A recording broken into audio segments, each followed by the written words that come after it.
वहिनी, तुमच्या पोराची तुम्ही जेवढी आतुरतेने वाट बघता ना संध्याकाळी शाळेत येताना, तेवढीच त्याच्यापेक्षा जास्त आम्ही आमच्या गणपतीची दरवर्षी वाट बघतो. तुम्ही तुमच्या नवऱ्याला जेवढं प्रेमाने घास भरवला नसेल ना, त्याच्यापेक्षा जास्त प्रेमाने आम्ही आमच्या गणपतीच्या मूर्तीसमोर प्रसाद चढवतो. तुमच्या लग्नात तुमचा बाप तुम्हाला सासरी पाठवतो ना, रडला नसेल ना, त्याच्यापेक्षा जास्त आम्ही रडतो आमच्या गणपतीच्या विसर्जनाच्या दिवशी.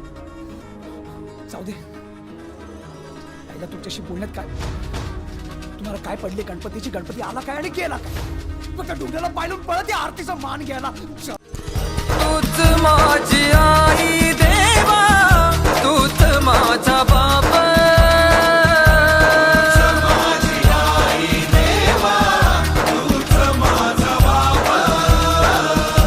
चुकलेल्या कोकराया वाट दाखवाया, घ्यावा पुन्हा अवतार बाप्पा मोरया.